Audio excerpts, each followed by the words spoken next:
My best friend sold me to his dad, who was turning kids into angels. I was thrown out of my house at 16. Mom and dad wanted me to get a job, and I wanted to stay in school, so that caused arguments. I also made the mistake of revealing to them an intimate part of myself I should have kept hidden. I won't say being on the street was better, but being away from that toxic environment was like a breath of fresh air. I lived in a pretty big town, and there were a lot of kids living on the streets. I did try and find somewhere at first. I stayed in hotels with my last remaining cash, but then I found myself with the option of eating or starving. I was very stubborn at 16. I hated asking for handouts, and just the idea of asking my school for help was like losing. I didn't want my friends and teachers to know about my situation, so I dropped school. Again, I was a stupid, stubborn kid. I obviously should have asked for help, but back then, teachers didn't care. Kids in my school were severely bullied, and nothing ever changed. They were there to teach, and that was it. So the thought of telling them I was fucking homeless just wasn't happening. I didn't want their pity. I didn't want their attempt to try empathize with me when in reality, they did not give a fuck. So yes, I ended up on the streets. But there was a community of us. We were all in the same situation, thrown out for the same reasons, toxic and abusive parents, or significant others. So all we had were each other. I've seen homeless kids depicted on TV/movies as scrappy pickpockets. That's a lie. The kids who I hung with weren't brave enough to pickpocket. If they saw cash/food/anything they wanted hanging around unclaimed, they would snatch it up. The pickpocket thing is just the media glamorizing the idea of being a street kid, turning them into a fun, quirky group of teenage criminals trying to survive. The reality is a lot more depressing. I ended up in a group of kids on the south side of our town. Ben, the leader of our gang, was the latest to disappear. Look, I didn't believe in the child catcher rumors. I thought they were just stories, but it became evident someone was actually kidnapping street kids. I may have come from a toxic house, but I was sheltered. I didn't think things like that existed. I had never been in the type of situation when they could exist. Kidnapping was like a foreign concept to me. It only happened in movies and cartoons. But then, familiar faces I knew started to disappear. Carly, a street performer who was trying to earn enough money to leave town. Jason, the weird kid with the eye patch who tried to steal my phone. These kids weren't friends, but they felt comfortable. They felt like a community, even when I wasn't personally close with them. Carly always smiled at me, offering me fresh donuts some old man handed her in the morning. Jason was always skulking around the music stores, asking for change. Every time I saw him, we talked about things that didn't even matter, but talking to him made me feel less alone. When Jason disappeared, that normalcy I'd gotten used to started to fade. I looked for him, but his familiar purple woolen hat had vanished. Carly was always singing under the bridge every afternoon. I could hear her voice while snoozing in the park entrance. She sounded like an angel. With her gone, I felt colder than usual. I couldn't get warm no matter how many times I rubbed my hands together and stuck them under my coat. I had holes in my socks and shoes, and the freezing chill was creeping into my bones. Carly's disappearance really shook me, especially when, several days later,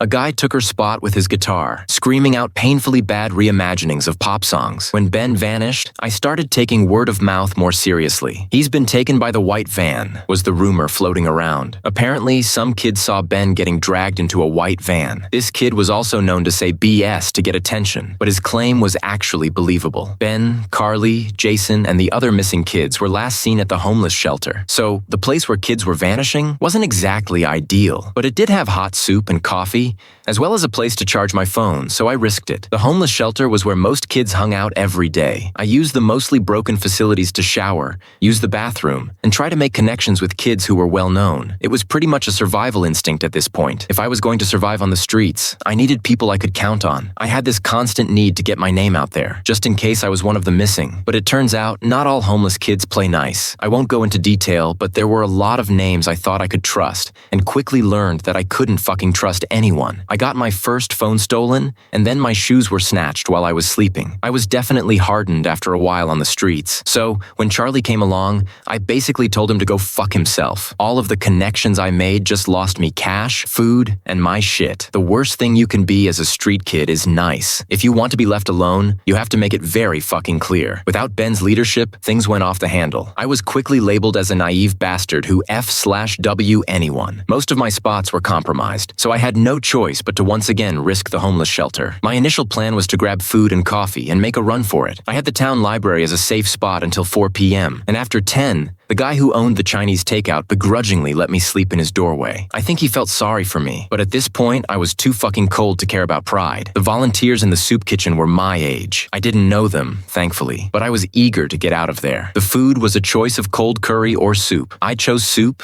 and a chunk of stale bread. The coffee was always lukewarm, but it was coffee. I wasn't going to complain. I was trying to eat it as fast as I could without burning my mouth. When a kid I can only describe as the human embodiment of a golden retriever slid next to me, grasping his own bowl of soup, with dark brown hair under his hood and freckled cheeks, not to mention his expensive jacket and shoes, I knew the streets would eat him alive. This kid looked like he'd stepped right out of a perfect suburban home. He had a mommy and daddy and a perfect fucking life. Lucky him. I was having a hard time taking in his expensive clothes. Yes, his hair was greasy and his clothes were slightly discolored, holes in his gloves, dirt smearing his face, so he was clearly sleeping rough. But this guy was asking to get his branded coat stolen. "Take that off," I said through a mouthful of stale bread. That was all I could say. I didn't want to say hi, because hi was an invitation to join me. I was on my third phone, and I wasn't taking any chances with this kid. 2 years of fucking with the wrong people, I was done. I nodded at his jacket, and he looked confused. "Huh? Put it in your backpack, idiot." I was just warning him of my past mistakes. I did have my dad's expensive watch, and some shoes I bought with money from a summer job before I left home. I lost both of them because I failed to hide them. Elizabeth and Mari, 2 older girls I thought I could trust, were now proud owners of my shit. The guy had this docile look on his face, eyes wide like a fucking deer. I had no idea how he had survived this long. If he was sleeping in the shelter, yes, it was safer and warmer, but it also made him a target for kidnapping. "Unless you want to lose it," I added, finishing my soup. The guy continued eating, completely unbothered. "Your jacket," I said directly. I didn't lose my patience much, but this guy was testing me. "Take it off, or you will lose it." After being fucked around with by Ben's asshole friends, it felt strangely good to be an asshole back to a total stranger. The kid hesitated before pulling off his jacket and backpack, awkwardly yanking off the jacket and stuffing it inside his bag. Then he sat there shivering like an idiot, and I gave up and offered him one of my spare sweaters. Street kids usually wanted something in return, and I was waiting for his proposition. Instead, he said, "Thanks," and pulled it on. "I'm Charlie." He introduced himself when I stood to leave, grabbing my own pack. I told him I didn't ask, and that it was nice meeting him. When he followed me, I thought we were just going the same direction, but then I took a turn down an alleyway, and his footsteps hesitated before coming after me. I was all ready to tell him to beat it, but Charlie looked lost. He had this look on his face, like he was trying and failing to look intimidating. This kid didn't look like he was going to steal my shit while I was sleeping. I didn't officially ask him to join me, it just sort of happened. When I got back to my spot, he dropped his pack and started unrolling his sleeping bag next to mine. I took advantage of his kindness, that innocence that was yet to be drained from him by every stone-cold night that never seemed to end. Midnight and dawn felt like centuries apart, and I was never warm enough. My toes were always numb, my fingers losing all feeling. The worst part was when I didn't have enough to eat, so I started fantasizing, but Charlie never lost that stupid fucking smile, even when he was freezing to death. I told him to grab us food for the night, and he came back with 2 pizza rolls and a can of soda to share. I asked him how he'd gotten them, and he shrugged with a grin. This kid expected me to play along with his cryptic games every time he did something vaguely helpful. I didn't care how he'd gotten them. I was just thankful. I started to see Charlie as less of a nuisance and more of a friend. Charlie was loud and obnoxious and drove me insane with his dreams of getting out of town and his situation. But he made me smile, even in freezing temperatures. He never told me about why he was on the streets. Instead, he always changed the subject back to me. I didn't realize how self-centered I was until I spilled my entire life story to him.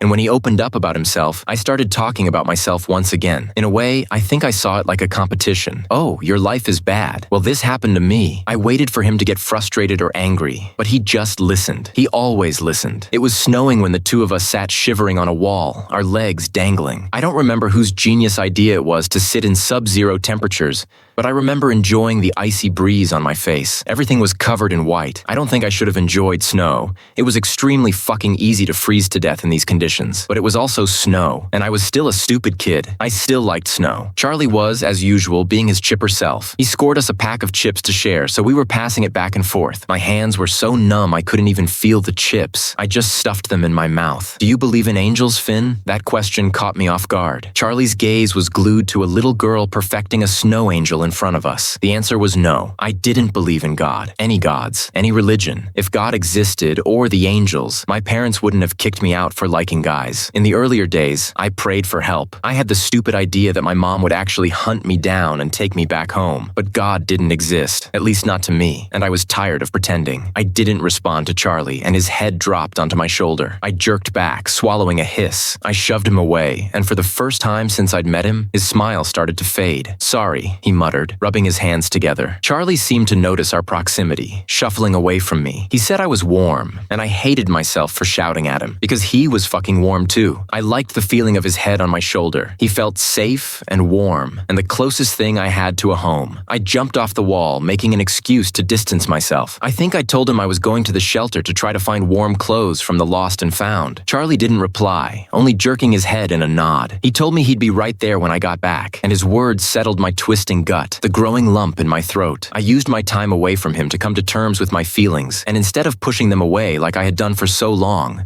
suppressing and fucking swallowing them down, I realized I wanted Charlie to stay with me. Charlie was home. I had barely known this kid for a few months, and yet with him, I didn't feel cold anymore. I went back to the wall, ready to apologize to Charlie, but to my surprise, he was gone. I figured he'd gone searching for food since it was almost around dinner time, so I waited. I waited until the sky was dark, and I was so fucking cold. My bones ached. I noticed an old man who was playing chess with pigeons earlier. Charlie had pointed him out, laughing at one particular pigeon who seemed too self-aware. I hurried over to him. "Did you see me earlier?" I twisted around, pointing at the wall the two of us sat on. The man nodded. "Oh, you're looking for your friend?" He slid another chess piece across the board. "I believe he walked away with a man a few hours ago now." "What man?" I felt like I was going to puke. I asked him to describe the guy, but the old man shrugged. "I have bad eyes, kid. It was just a man. Late 40s, I think." His expression softened when my stomach crawled into my throat. "Are you all right?" He reached into his pocket and pulled out a sour candy, dropping it into my hand. "You should go home now, kid. I'm sure your parents are worried about you." Again, I asked him to describe this man, this time through my teeth. But the old guy just turned back to his one-man chess game. I think part of me was in denial. I went back to our sleeping spot, expecting Charlie to be there, already comfortable in his sleeping bag talking about optimistic BS, but he wasn't. I ran back to the shelter with his name choked in my mouth. I was living my own personal nightmare, being snatched into the night and nobody even knowing my name. I just got weird looks, kids looking progressively more freaked out. I wouldn't accept it at first. Charlie could have been anywhere, but the longer I waited for him in all of our spots, it became clear that Charlie was just another missing street kid who was there one minute and gone the next. He was another Ben, another Carly, but this time, I made the mistake of getting to know him. He was more than a name. Charlie was my friend. I asked strangers if they'd seen him. Passers-by looked me up and down like I was dirt on their shoe. These people had places to be. They didn't care about some faceless kid disappearing from the street. I already knew what they were thinking when they offered pitiful smiles and said things like, "Sorry, I don't know. I can't help you, kid.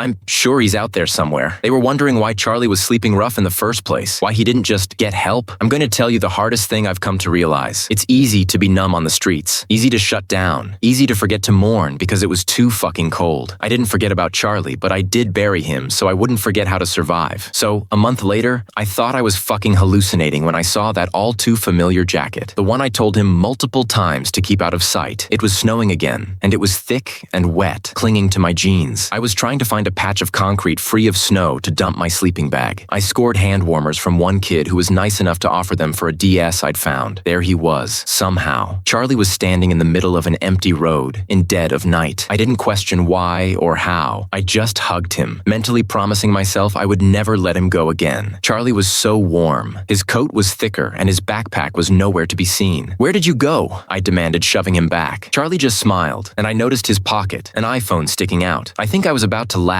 wondering just how he'd managed to get an iPhone, when a clammy hand suddenly clamped over my mouth. Warm arms wrapped around my torso and yanked me back. I screamed, but my cries were muffled, the hand clamping tighter until I couldn't fucking breathe. I remember being violently dragged back, my feet stumbling, my body struggling to stay upright. I was dragged halfway down the street, hoisted onto a stranger's shoulders, and dumped into the back of an awaiting van. It didn't feel like it was happening to me. All those nights I had nightmares about being the next kid snatched away. I never thought thought it would be me. I couldn't even cry out. My body felt paralyzed. I was dragged backwards through snow, and then I was on my knees on the ice-cold flooring of a van, jerking left to right, staring at shutters being pulled down like I was an animal. I dived forward, but I was trapped. "I'm sorry, Finn." Charlie's voice pricked the silence. The back of the van was so cold, and the smell was already there. Potent, a thick, rotting decay. "But you're the perfect body and shape for my father," he said, his voice deadpan and wrong. "I hope this doesn't change things between us," he whispered. His voice was different, taunting and cold, sending shivers down my spine. "We're still friends, right?" I fucking screamed at him. That bastard. He played the role so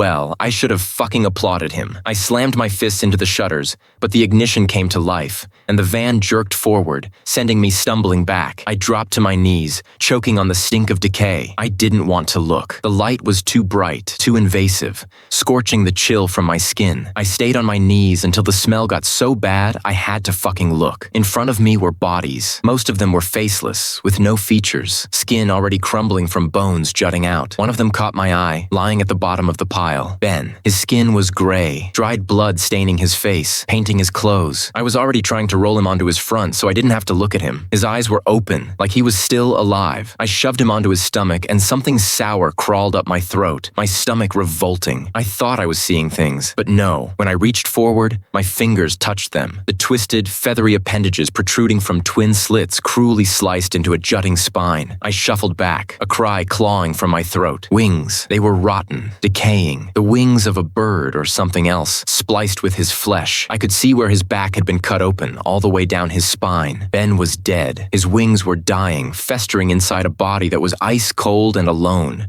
where he would never be found. That thought was quick to hit me, just like me. Carly's short brown curls were buried under another corpse, a much younger kid. I could still see the pale blue of her coat, her yellow hat still frozen to her head. Carly had one singular wing sticking from her back, while the rest of her rotted away. I tripped over something. Carly's backpack. I could glimpse Jason's kick sticking out from the pile. I couldn't look. They had names. They were real kids. Carly, Ben, Jason. They existed, even if this world was so obsessed with fucking erasing them. "Finn?" Charlie's whisper slipped through the shutters. I held onto his voice, willing it to be him. "Charlie, do you believe in angels?" he asked me once again. He still had that voice, that innocent, chipper tone I fell for, but there was an unmistakable twisting madness clinging to every word. I didn't respond. I wouldn't give him the satisfaction. After a while, his voice stopped trying to get my attention. I just sat, freezing cold, my arms around my knees. I was going to fucking die. I kept looking at the kids who vanished, their bodies twisted and contorted into a cruel fantasy. The van stopped when I was falling asleep, jerking me awake. I heard footsteps outside. The shutters slid open, and in front of me, to my surprise, was a middle-aged woman. Her smile was kind. Despite the gleam in her eye, she held out her arms, gesturing for me to come toward her. "It's okay, honey," she told me. "You're okay now." Charlie was standing next to her, his arms folded. "Careful," he muttered, nudging her. I saw his lip curl in disgust. Illuminated in the van's headlights, I saw who really was. A spoiled, psychotic kid playing with his toys. Charlie mockingly stepped back. "He might attack you." Behind him stood a towering man, holding a gun pointing it between my eyes. I had no choice, letting them pull me from the van. I went to the restroom, pulled off my shirt, and ran my fingers down my back. I could feel them. Something was moving under my skin, twitching like they were alive. When I gingerly touched my skin, I could feel tiny stitches all the way down my spine. Part of me wondered what would happen if I ripped them open. After a single restless night on the street, I realized I couldn't fucking do it anymore. I ended up asking for help when the pain in my back kept me up at night. I could feel them physically trying to push through my skin, straining against my spine. I couldn't sleep on my back or my side. The best sleeping position was lying on my stomach. Winter moved into spring, and I felt like I was dying. I couldn't eat, and I was weak. I think it was luck, maybe a miracle. I walked into one of my old teachers, Mrs. W. She didn't ask about my situation, but she did offer a place to stay. That was the best thing about Mrs. W. No matter how much I knew she wanted to ask, she never invaded my privacy. She saw the scars on my back, saw me puke up everything I ate, but she didn't speak. Mrs. W. asked me if I wanted to share anything with her, and I said no. If anyone knew what was inside my back, I'd be sliced open again. I was 19 at this point, and I was tired and in too much pain to care about accepting handouts. house. Mrs. W let me sleep in her spare room. She offered me food, but I could never eat it. I could only drink water, and even that was hard to stomach. She took me to the emergency room to get my back checked out, but after I suffered a panic attack at the thought of opening up to a doctor, she promised no hospitals. The pain got worse. It fucking laughed at medication. It got so bad. One night, I stood on the roof of Mrs. W's house and let the pain take over, ripping through me, until something was splitting my spine, sending me to my knees. I could feel them coming through, breaking through my skin. They felt wrong and awkward, like additional limbs. I panicked, and with shaking hands, forced the twitching things back into twin slits. That did relieve the pain. I still couldn't eat or drink, but I started to feel human again. Mrs. W offered to send me back to school, and I did. I went back to finish high school. The eating/drinking thing got easier. I think my body just got used to it. After school, I got into community college, and Mrs. W helped me buy my first place. I grew up with the gnawing feeling that something wasn't right with me. The pain was still agonizing, and at times, I would have to rip open the stitches and let them free. I've never once tried to figure them out, because I'm fucking terrified of them. I'm 29 now. I live far away from my hometown. I have a boyfriend and an apartment, and I finally feel human again. Last night, I was waiting for a train home. It was freezing, and already I could feel my back twitching, pain starting to gnaw at me. It's worse these days. Not just the pain. I'm sleepwalking. I'll find myself blocks away from my house with no recollection of how I got there. I don't know why I'm no different from my teenage self. I still don't want to ask help, because whatever is inside me isn't fucking human. So, I kept my mouth shut. There was a homeless girl slumped in the corner of the platform. I've made it my goal. Whenever I see a homeless kid, I point them to the nearest shelter, and when they roll their eyes at me, I offer to take them there myself. I don't leave them until I know these kids are safe. Yes, they can be difficult. They're a lot more vocal these days. Kids hate authority figures, especially authority figures that failed them. But I want to make it clear to them that they can ask for them, and there is help. I was already halfway across the platform when I glimpsed familiar brown curls nestled under a green beanie. I knew it was him. He was wearing that exact same jacket, clinging to a wider frame. He was taller, his face more matured, with a 5 o'clock shadow, talking loudly on an expensive phone. I took my eyes off of the girl for 1 second. 1 second. I turned back to her, and she was gone. Just like that. When I searched the crowd, I caught her blonde ponytail behind her, a man pulling her through strangers. I started forwards, when someone pulled me back. No, Finn. Charlie's voice was in my ear suddenly. She has the perfect shape and body for my father, he murmured. His voice kept me paralyzed, while the girl was getting further and further away, before becoming a speck and then bleeding into nothing. I want to see you fly, Finn, Charlie whispered. I twisted around, and he was gone. When I left the train station, sitting on a bench was his old threaded backpack. Nothing inside, but I know why he left it. He's telling me he's watching me. Charlie is bragging that he's taking more kids right in front of me. I've looked everywhere for the girl, and I can't find her. When I asked a group of street kids, they were defensive, clearly not trusting me. Before I warned them someone was kidnapping them, they told me 3 guys and a girl, the blonde, have all vanished. I asked when, and that's when they started getting suspicious. They left without telling me, and I've spent the last week looking for these kids. The only way I'm going to find these kids is to find the sick bastard who took me, before he does to them what he did to Ben, Carly, and Jason, and me.